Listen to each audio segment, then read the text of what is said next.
Whether it feels like it or not, there's much to look forward to in the coming months. Longer days, warmer temps, and of course, the promise of March Madness.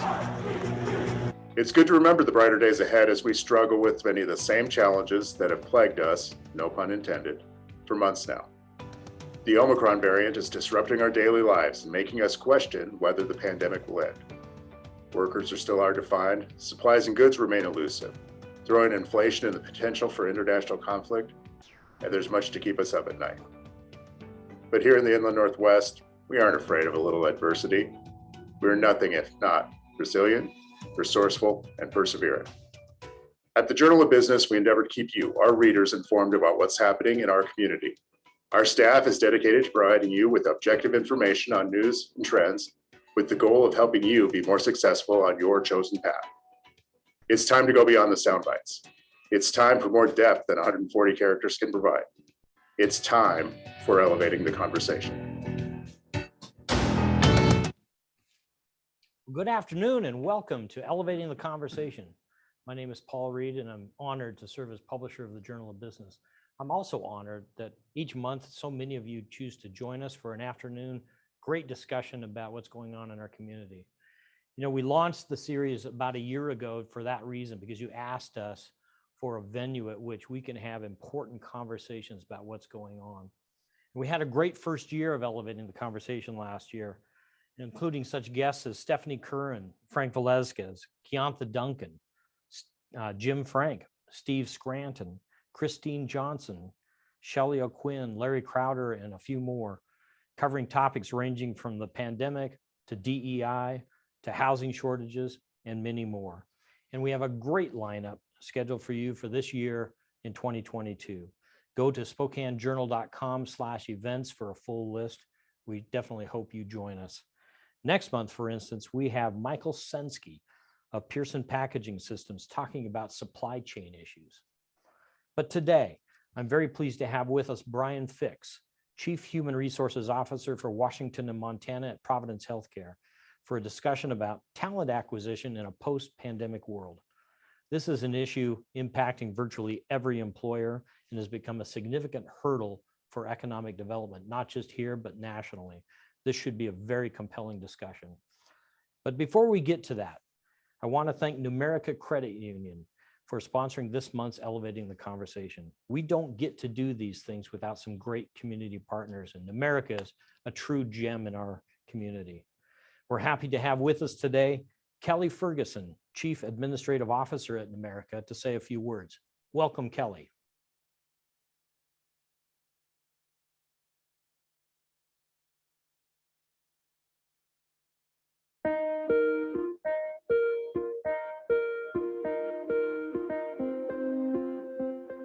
Good afternoon. My name is Kelly Ferguson, and I'm the Chief Administrative Officer at Numerica Credit Union. We're honored to sponsor today's Elevating the Conversation about an important topic, hiring the best talent to help further our mission. We believe in sharing ideas and collaborating with business leaders in the community. So thanks to each of you for being here.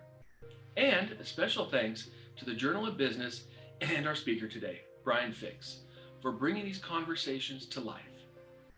The job market and how we hire team members is changing radically.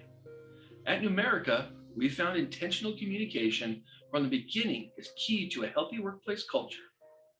We care deeply about finding the best fit for every role, and that starts with a strong hiring process. In the nearly 25 years I've been at Numerica, I've watched our team grow to more than 600 people. This means reimagining our hiring process and making changes when necessary to find the right person for each role.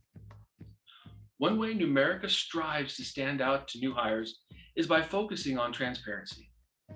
We clearly communicate about the process, timelines, and salary expectations. We even send a portion of the interview questions in advance to help a candidate prepare. With a high-touch recruitment model, we've found that cultivating relationships with hiring managers in each department has helped us advance our organizational strategy and also serve candidates. Our recruiters act as advocates both for the department they serve and the candidates as they learn about Numerica. This past year, we've thought outside the box to reach potential candidates and hire quickly. A key component of hiring in this job market.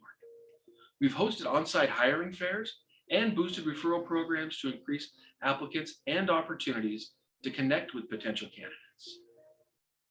Numerica's culture is critical to our success, and it's a key part of how we find people. That is why our core purpose of enhancing lives, fulfilling dreams, and building communities is at the center of everything we do. I truly believe that's how we became 2021's best place to work in the Inland Northwest for large business category. By investing in a healthy work environment, we continue to invest in our people to help them feel cared for, valued, and heard from the moment they have a role. We love being a part of the Spokane community and appreciate the Journal of Business, their commitment to bringing experts together to have these discussions. We appreciate you all for being here, and we're honored to be the sponsor of today's event. Thank you. Welcome to Elevating the Conversation. My name is Lynn Parrish. I'm the editor of the Journal of Business, your host for the next 45 minutes or so, and I'm joined by Bryan Fix, Chief Human Resources Officer for Providence Healthcare. Thanks, Lynn. Glad to be here today. Yeah, glad you could be here.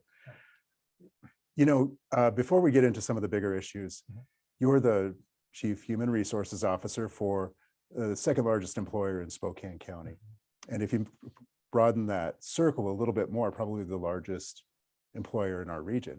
So I thought it would be good to get your assessment of what your labor challenges are at this time within your organization.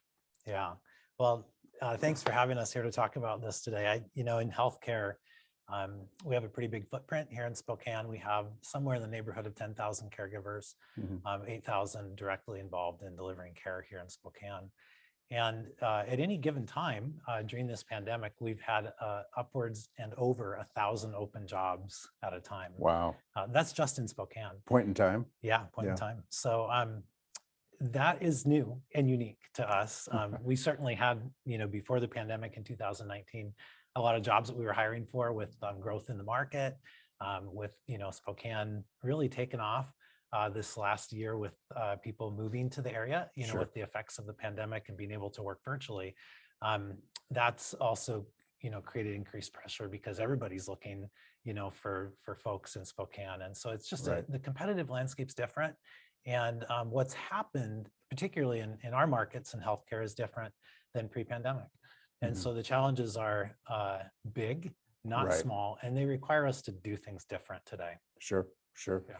Well, that leads into my next question, which was how much of what you're seeing is pandemic related, and some of it is just a simple numbers, right? Yeah. More people Yeah. retiring or leaving the workforce than entering. Yeah, clearly you've been studying up on healthcare. We've talked for years about this silver tsunami is the Sure, word, or sure. the baby boomers and coming to a place of being ready to retire. The pandemic has really exacerbated that. As burned out as everybody feels in their work, you can only imagine the stress and pressure that someone who's delivering care feels. Sure. Folks that have to, watch people die, and have to break hard news, to families and then deal with that trauma again and again and again. It's just been a thing that's made people rethink, hey, do I want to do this and for how long? Sure. Or do I want a twilight career that's different? And so that has accelerated. We've seen the retirements, really double in the time of the last 2 years Sure. since the pandemic started, at least in terms of its rate. And that has compounded because we knew we were going to have things like a nursing shortage too. Sure. We just, we have a double effect now of those retirements and the effects of the pandemic making people feel like they want to leave the workforce. Well, and the wrinkle that you didn't mention is not only are they in a challenging position, which is exacerbated by shortages of personnel, but they're also in a position to be concerned about their own health as they're providing care to others. Yeah, that's really created a lot of stress on folks, and not just in our space, but anyone who would be in a place where they're interacting with the public. And for folks that are on the front lines in all industries, I really feel for them. And we've had to change a lot of what we do in terms of the resources that we provide, and really destigmatizing getting and seeking help so that you can put your own oxygen mask on first Sure. and, Sure. and not, essentially go down with the plane mentally. And, I can tell you personally, during the pandemic, I have had a pretty unfortunate situation. I've lost 3 family members, all the men in my family that were older than me. So my father, my stepfather, my grandfather, who I was extremely close to. And, people I looked up to and were close to. And that combined with the effects of the pandemic, I needed some support. And so I Sure. sought out what we have is a behavioral health concierge for our caregivers Mhm. that can give you same-day access to mental health support. And really just having someone to talk to and know how to deal with things you're not going to deal with every day, or Right. know how to put the stress and the kind of the constant waves of things and going through those cycles of grief and stress. And so we want to destigmatize getting help. You got to put your own oxygen mask on first. Yeah. And for anyone who's watching today, don't be afraid to take that leap. It's not Sure. a leap, it's what you need to do for your health. Sure. Well, I'm glad you had Yeah. that support while you were going through those difficult times. Yeah. So we're seeing employers take some unprecedented measures, Yeah. unconventional for hiring to a degree. You see ads from manufacturers on Yeah. bus stop benches, billboards, even some television, radio ads, which you would see it at times, Mhm. spotty here and there, Mhm. but it's become very commonplace now. So do you have a sense for what of those efforts, those recruitment efforts are working at this point? Yeah, I mean, when it first kind of hit us, one of our competitors came out and offered a $20,000 sign-on bonus to nurses, and this Straight was cash. straight That cash. works. Yeah. They also offered, up to $20,000 in education reimbursement and a relo incentive if you needed to reload to the area. So when a nurse was getting something like $50,000 thrown at them to simply step across the street, that really puts a lot of pressure on the hiring situation. And so I think incentives that have been thrown out there have had their due. They've done some work, but as people really stop and think about it now, a couple of years into this pandemic, it really comes back to, what is it about me as an employer, or you as an employer, that is unique and different and special that people really want to be part of? So we'll play the game, meaning we're going to be in the market, but we may not need to go out and throw out the largest sign-on bonus, or Sure. we may not want to do that, because to us, as a mission-based organization, we want people to be very tied to that mission. And we Sure. want people to know that you're going to do well when you work here, and you'll make a market-leading salary in a tertiary medical center. But you probably need to have the mission at heart first. And if that's not a fit for you, we're okay with that. Sure. But chasing the money is not, that escalating game for employers is a dangerous place for us to be. Mhm. And it really needs to be centered on your employer value proposition. There's incredible pressure on wages at the lower job levels, if you will. So we're seeing like Amazon escalating the wage rates in the market to, over $20 an hour to come in straight out of high school and, and do some work for a while. In a warehouse environment, and then they do invest in folks. And we actually have a partnership with Amazon in helping people get trained then to go into a healthcare career after they've done that work for a while. But some of those things work. Sure. If we throw out these sign-on bonuses and we throw out, these wages that are highly escalating. But there is a point at which we all need to be realistic about what budgets really hold water, and what makes sense in the market, and what is a good living wage. And then around that good living wage, we've got to provide an employer value proposition that helps you for the long term grow and develop your career. And that's where we're seeing things move more to now. I see. It started over here. That's still happening. There's still a war for talent, but it's becoming more sophisticated about how do we then wrap services around you to grow your career, Sure. where it's not just this get in the door at this price, but now it's like, how do you grow with us over time? Sure. And really achieve your career objectives? Right. So is there any data within your industry being human resources, not healthcare necessarily, Yeah. but is there any data on the ability to retain people who receive sign-on bonuses like that, or does it create a churn? It really can create a churn. It particularly creates a churn in kind of lower to mid-paying jobs Mhm. or career levels, if you will. The things that we know that impact retention most significantly is when, one, you have a strong, for us, and I think for anybody, if you have a strong connection to the mission, to what that organization does, Sure. and having mechanisms whereby your employees, or in our case, our caregivers, can be connected to and live out that mission, they're much more likely to stay. The leader connection is super important. Mhm. A challenge in all industries right now is do you live up to the promise that you give when you hire people, and do they stay with you beyond that first year? And so your leader connection is, we find about 70% of our engagement outcomes are driven by our core leaders' relationship with their team. Sure. And so I think that is a thing. These are not, I'm giving non-monetary statistics, but these are things that have the biggest impact. Sure. And it's making sure people are tied to and seeing evidence that their work is making a difference, Mhm. and having a great leader relationship. Okay. Okay. The other follow-up question I had on that is, we hear about the wage inflation, and I wonder how much of that is something that was an unnatural factor in a pandemic era marketplace, and how much of it was a long time coming. How much of this was is a simple market correction that we were going to see with labor eventually. Okay, so I'll give you my perspective, which Sure. is going to be unabashedly biased from healthcare. Across healthcare, we've seen somewhere between a 7 and 10%, wage inflation rate Sure. on last year, and I'm saying 7% just in the last half of the year, Mhm. and that's faster. It outpaces things like inflation. But we did see that big cost of living adjustment, increase both, for at the federal level Right. on various indices. And, that is, I think, evidence of a correction that was needed. Mhm. The pandemic exacerbated it, and in many cases made it probably double the cost Sure. to employers. And we know that this last year is not sustainable at that Right. rate. The fact that lower paying jobs are getting higher wage increases, and that's outpacing what we've seen in those cost of living or inflation rates, is a very good thing for the future. And I do feel like it was due. Mhm. And because what we want for our caregivers, is what any employer is, we want to have a living wage. Sure. That's a good living wage.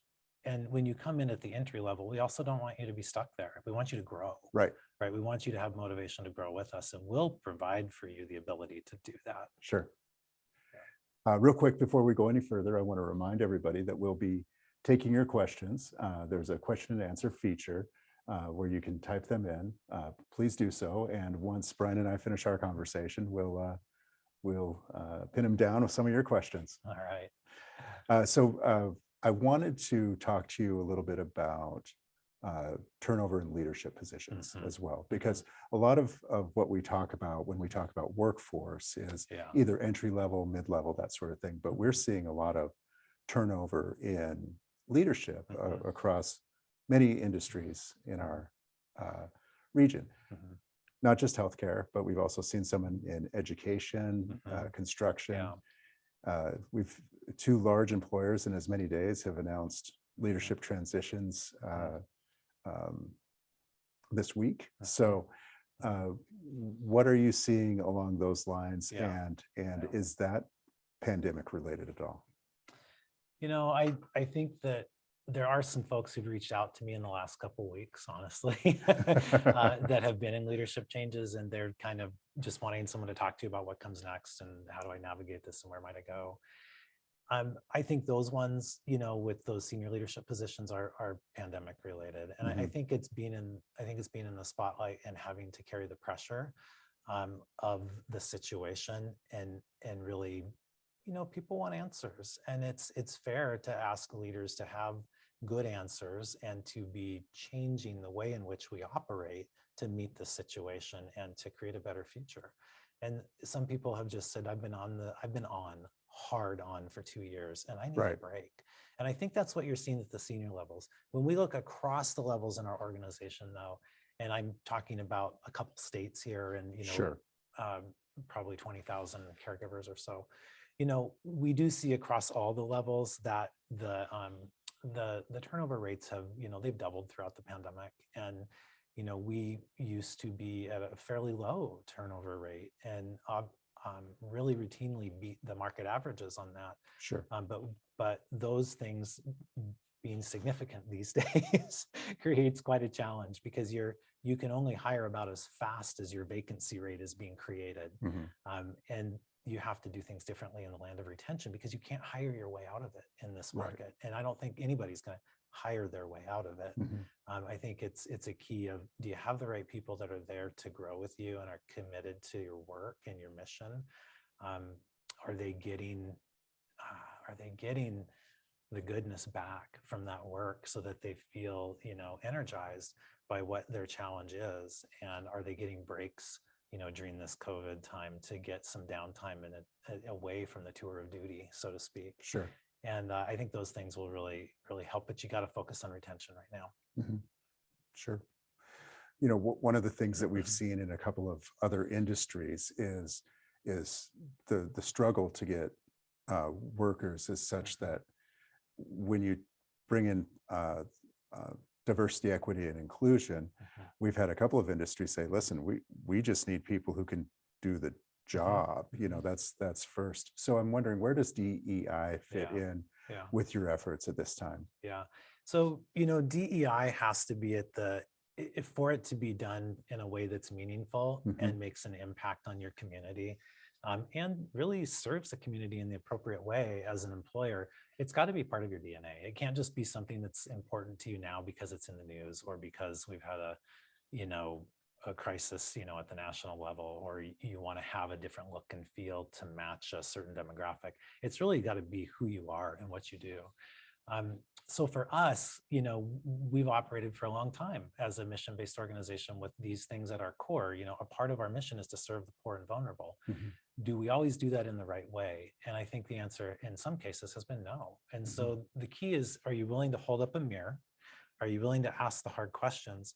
And are you willing then to change what you do to have a different outcome? Okay. Because you can have the conversations and do nothing with it, or you can take intentional action to create a different culture. So it has to become part of your DNA and your way of working. For example, for us, we've put in place a regional DEI leader that doesn't just help on things with our caregivers, but is very, very focused on our community and how the healthcare system interacts with different groups. So whether it's our Native American population in Spokane, or in Polson, Montana, or whether it's our Latinx population in the Tri-Cities, or in Walla Walla, or here in Spokane, are we listening? Are they receiving care in such a way that their healthcare outcomes don't have a disparity from the majority group? Sure. And or insured versus uninsured, or what have you. So you have to build it into the way in which you do your work and challenge yourself that that's part of our DNA, and we're not going to shy away from that. And we're going to put in place, things like, do your management measures and your bonus plans have your leaders doing that DEI work, and how are you measuring it? And if you don't have it as part of that bonus plan, where what gets measured matters, Sure.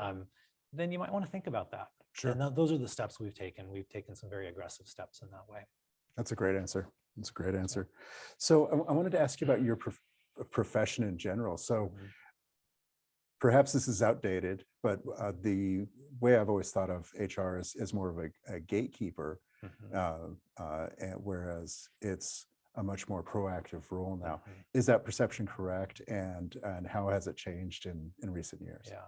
Yeah, I think it's absolutely correct. I remember many years ago being part of different SHRM groups, whether it's the local one here in the Northwest Society for Human Resource chapter. Shout out to you guys. Love y'all. Thank you for what you do in the community. It's been a tough year for everybody that participates in that work. But I think we used to talk a lot about, let's get a seat at the table, and how are we going to get a seat at the table, and what does our work need to be that's different. But let me tell you, if your human resources strategies are not deeply interwoven in your business strategies, then you have a miss. For us, 50% of our total spend, because we're delivering care through people, is spent on our people and related expenses. So wages, benefits, et cetera. And those people strategies are your business strategies these days, and you have to recognize that. And I firmly believe that, the equal partnership that we have between finance, HR, and business operations is, it feels very much like an equal partnership this day and age. And that's different than maybe, 2 or 3 years ago. Have the metrics in which your job is evaluated or jobs within your profession are evaluated, have they changed with that Yes, shift? some of what we look at has changed in the sense that, we're looking much more at things that, translate to concrete dollars and cents in terms of the impact on the organization. Sure. And even today, we had a regional review on that, and, HR has to answer the questions, Right. are we delivering on value with the things that we're doing to improve the work experience for our caregivers, to improve retention. We measure that, if we're going to spend money on retention bonuses and give them out to everybody, do they have a return? And they should, because they should have some impact on retention. And if they don't, you might have made the wrong decision. Right. Yeah. One of your colleagues with a different organization told me once, described a dynamic like that, but said, I still have the veto card in my back pocket. You can, I suppose as an HR professional, you can choose to carry that, or you can get really smart about business. And I think you're a business person first and an HR person second. Yeah, sure. Yeah. One of the things that we've seen that's interesting to me is a lot of employers taking on the role of training their employees. And you think of apprenticeships. When I think of apprenticeships, I typically think of construction, but we're starting to see that word used in more industries now. And I was curious to know what you've seen within your organization along those lines. Yeah.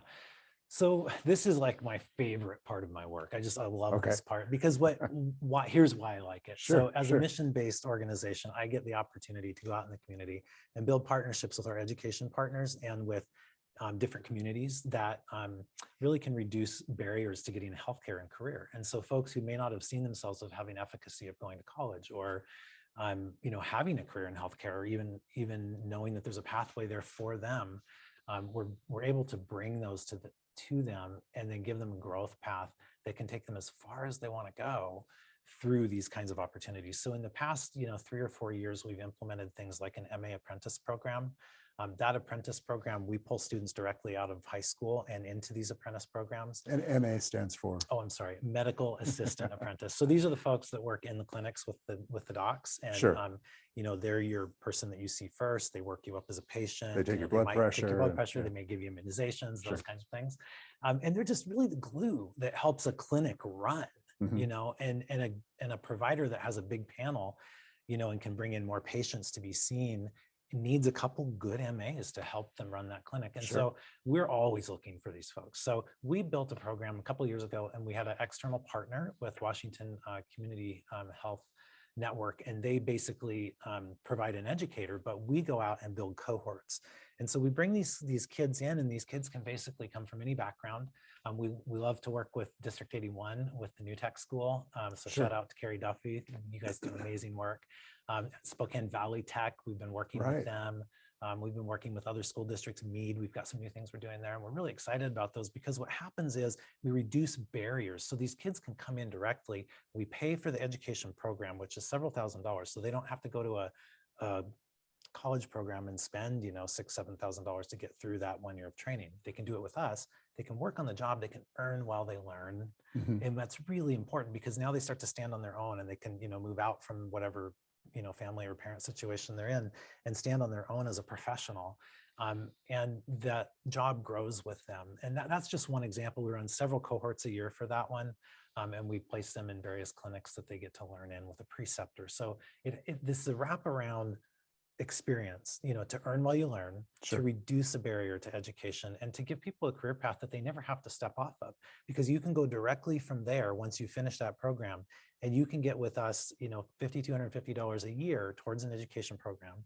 You can work with our external education partners and University of Providence to get reduced cost programs that you can do while you're working. So now you're an MA, and if you want to be a nurse, or you want to be a lab tech, or whatever you want to be, you can pursue that, and you've already built the foundation of your career, and it's been paid for.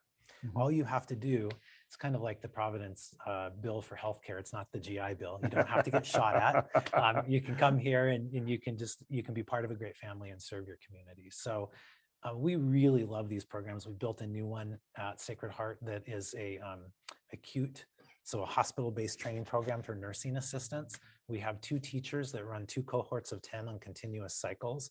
So we would love to have more people coming into that. We'd love to do hundreds a year. We're ramping up to that. We have a nurse tech program where nurses can come from Spokane Community College in their program. They can come from Gonzaga, they can come from NIC, they can come from Wazoo. Wazoo's been our real big partner in that, and we're really appreciative of their work. We run now over 100 nurse techs a year through that program. Wow. And they get a scholarship. They get a job where they're actually getting paid, and they get to practice the skills they've learned up to that point in their clinicals and do it on the floor under the direction of our nurses. Sure. They get to get rotations through multiple disciplines. And then when they're done, they drop right into work with us, and their ed loans are forgiven. So we're super excited about these pathways. We want to do many more of them. We'd love to see a surge tech pathway developed with a dual credit option with SCC and some of our high school partners in the area, and just a host more. So everyone's having to go this way. This is how we're going to solve for the future. Right. Along those lines, I wonder if it also is a great way for people to learn more quickly whether healthcare is the right path for them. Yeah, particularly our CNA program is great for that, because you can come in and in a 12-week period, you can get that training, you can get the certification, and you get exposure to the hospital environment, and we can kind of help you pick the path that is best for you from that place. We don't want you to just stop there. We'd like you to do that work and build your foundation, and then determine where in all the jobs in healthcare, which we have hundreds and hundreds, everything from, EVS workers to food and nutrition services, to transport, to, more technical jobs like pharmacy techs, to pharmacists, to lab techs, to, scientists. We have all of those. And it's not just, a nurse or a doctor. There's so much more. We're pushing a lot of the boundaries or frontiers of science, and that's pretty cool. And so I think there's just a lot of opportunity for folks, and employers are going to be more of that vehicle in the future, and take more of an active role in developing their folks. Yeah, that makes a lot of sense. So 5 to 10 years from now, would you think that would be a standard within your industry?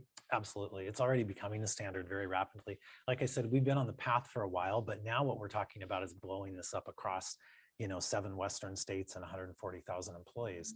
And how can we do that in such a way that, number one, I've got a goal in Spokane, and that goal is to end generational poverty by providing healthcare pathways for people. That's part of our mission. It should be. We want to serve the poor and vulnerable. So why not create those pathways as an employer that both lift your community and lift people, to see what's possible. Sure. And we want to do that by providing, a college level education with no debt.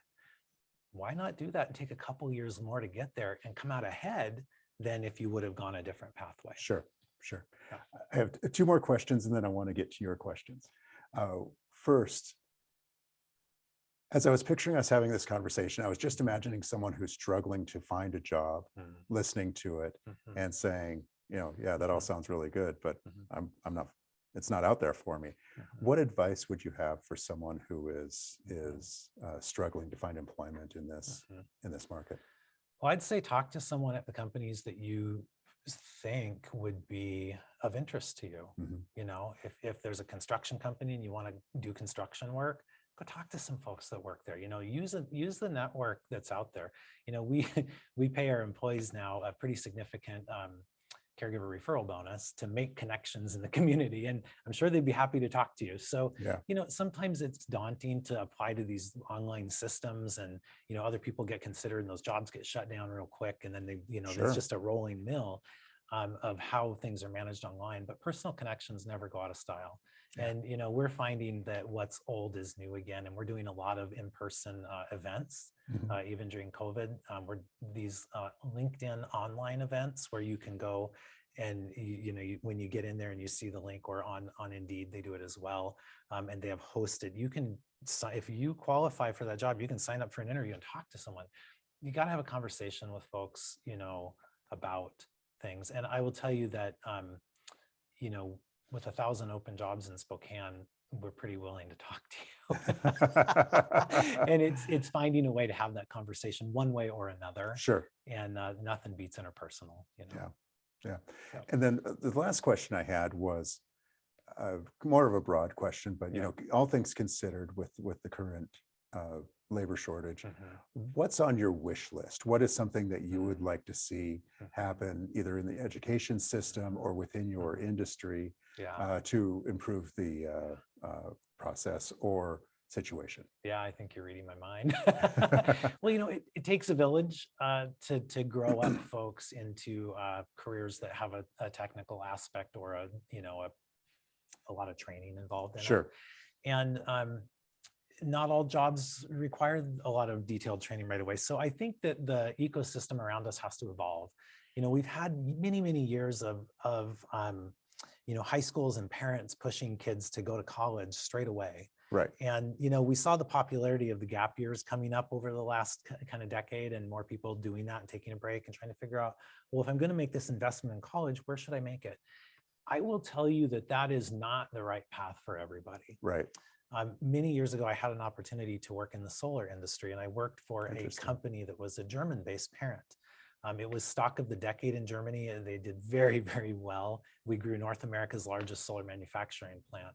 What I learned in that experience, in the time I spent in Germany, kind of taking what they had done and bringing pieces of that to our production system in America, was that there's a craft-based society there where students very early in their, junior high experience, they're looking at, what am I interested in? What turns me on? Where do I want to be in the future? And they start to explore that early.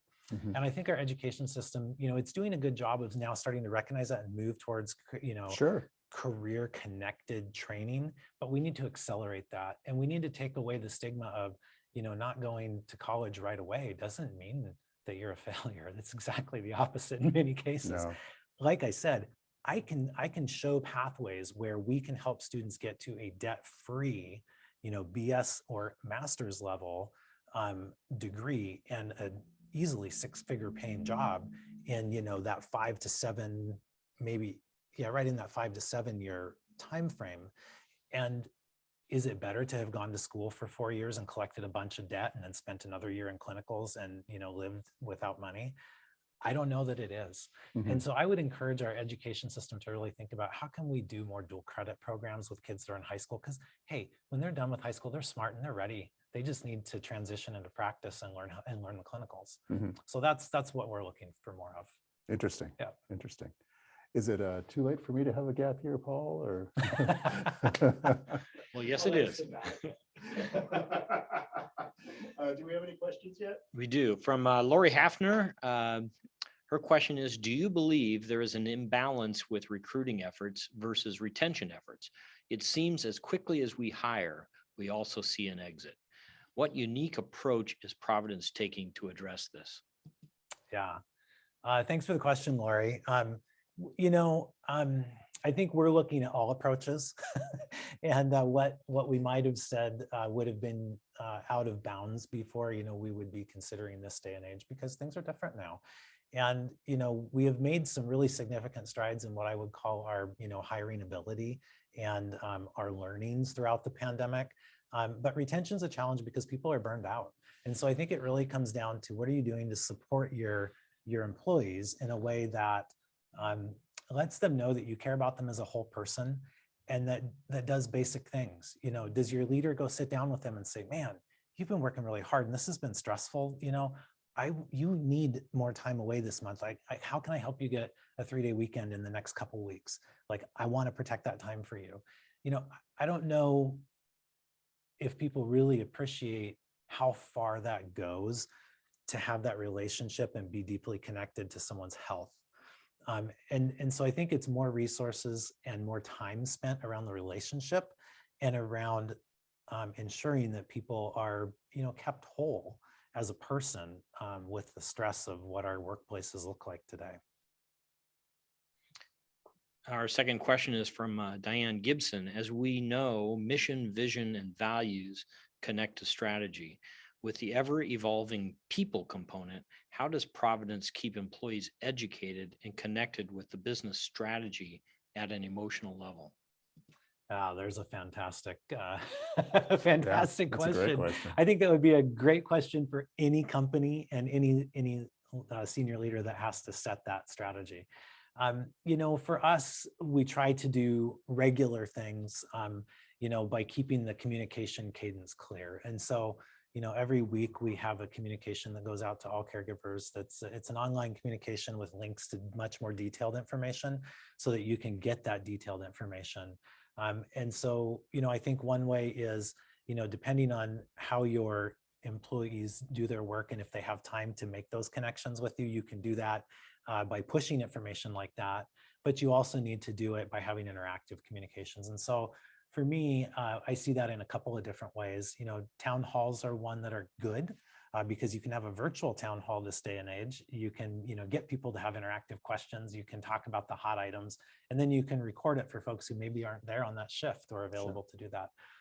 I think you also have to really enable your leaders. At Providence, we call them our core leaders, but you need to really enable your leaders to round in person on what's important and to do that on a daily basis in shift huddles. That's really a best practice in companies that have high quality environments. And so it's a host of different things. And then of course you can use your social media and such, but I really think it's the personal connection you got to have. And a question from Mike McBride.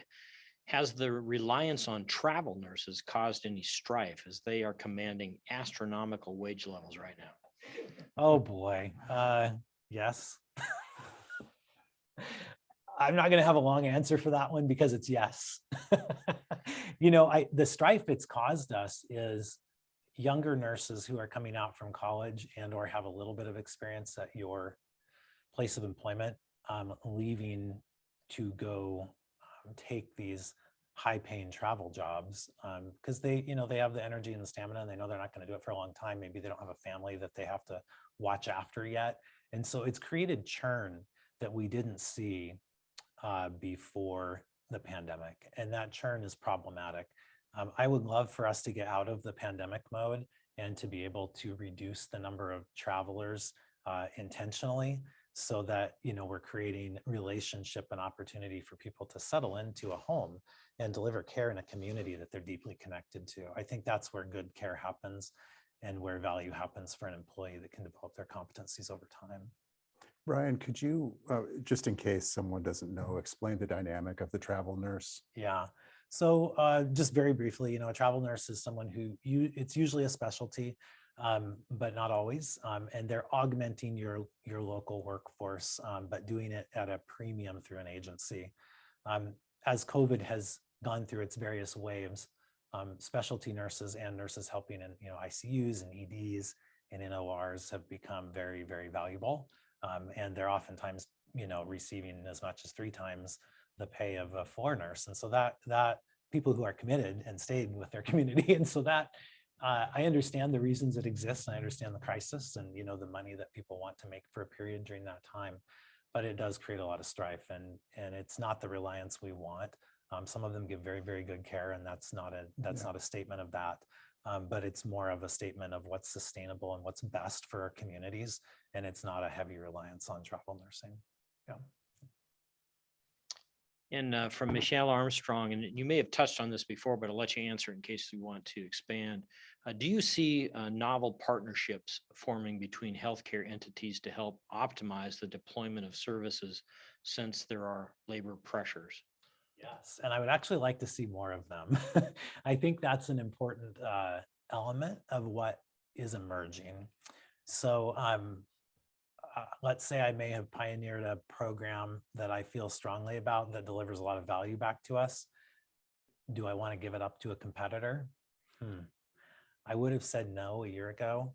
Today, I know that all boats rise with the tide. And the problem we have is this societal one, and it's it's a generational one. And so we're going to have to face it together. And I think that we are starting to see some of those novel partnerships where you might have multiple healthcare companies participating with a union fund and putting money into that union fund to drive career and technical education programs within a given geography, for example. I think things like that are gonna, we're very willing to break down the barriers that we might have had between an employer and labor unions or an employer and education or between employers to have these coalitions and partnerships that can deliver a different future. And from Richard Hendershot, have you seen any uptick in employees having some challenges or higher expectations of their employer that may be difficult on the difficult side to meet? Yes. I think your question answered itself, yeah, I mean, the expectations are different. I don't know, maybe it's generational. I have a 19-year-old son who, is working for pretty good money and has, guaranteed advancements, so to speak, over, 6-month timeframes. So do employers have to think differently? Yes. Should employees expect more? It depends on the employer. If the employer is doing the right things right, you're going to have a brand that's going to draw people. And for a good clue on that, the Journal of Business runs a program called The Best Places to Work. And we have quite a few participants annually in that program. Paul and I started that program 7 years ago with Julie Orchard at the Inland Northwest Society for Human Resource Management. And we've been a title sponsor of that program since. But, there's some really fantastic information in the report that came out from the last year's, and we have it every year, but last year's is great because it has 6 years of longitudinal data in it that can now show us what helps you stand out from another employer and be the kind of employer that really attracts and keeps your employees. Paul's done an amazing job of pulling out that learning over the last 6 years and then really lining it out and showing if you do this and you do this and you do this, you're going to have higher recognition and higher retention, and your engagement scores with your employees will be higher. And so that's things like ensuring that they know where your finances are and how you are health-wise as a company, ensuring that you have super great relationships between your leaders and your employees, and that you hold your leaders accountable to what those relationships should look like. Ensuring that you don't just play in the market at the right level for pay and benefits, but that you offer something unique about your mission and that you connect people to that mission. If you do those things, you're going to do great. And there's a lot more in that publication that Paul can talk about and share with you. And I would encourage all employers in the region to participate in that because it gives us a good benchmark of what great looks like. Thank you, Bryan. And another question for Michelle. What role do you see in additional digital health virtual medicine innovation to help mitigate the issues around human capital? Is there an established way for the hospitals, healthcare systems to pitch the problems to the university, capstone, entrepreneurial engineering students for potential innovation development? Yeah. Healthcare is an interesting and exciting place to be right now because the innovation happens on a daily basis.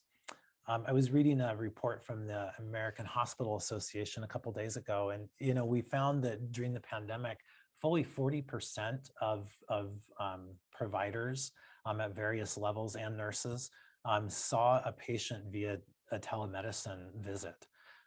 And what's the new norm for seeing a provider or getting quick access for something that you need to be seen for, or to start a dialogue about something that you are fearing might become a chronic condition? It's probably going to happen in the future through telehealth. And so the innovations around just doing that and having that be an expectation is something else.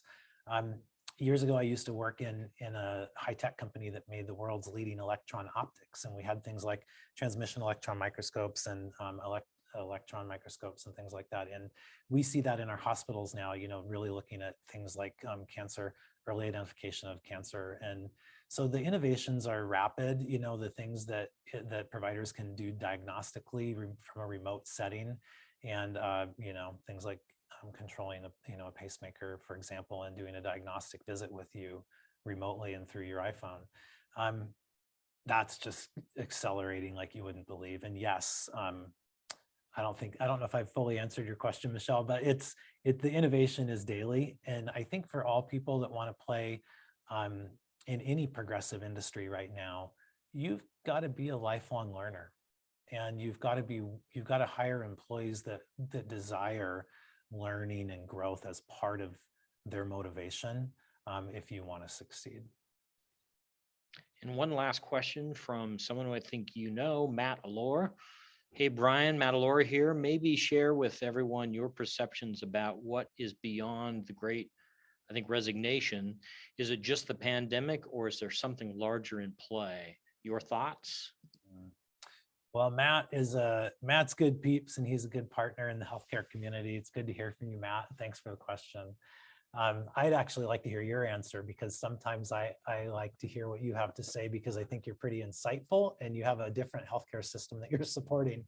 So I would throw it right back at you, but I'll give you a short answer that'll come to mind here. And to me, it's really, I think it's really the burnout factor. I know I've questioned things myself, like, is this really what I signed up for? Is it what I wanted to do when I joined healthcare? And what gets me through that burnout factor is the connection to the mission that we get to serve, how we get to bring forward the influence of, the money that comes in to our, from our services, and that what we can give back to our community.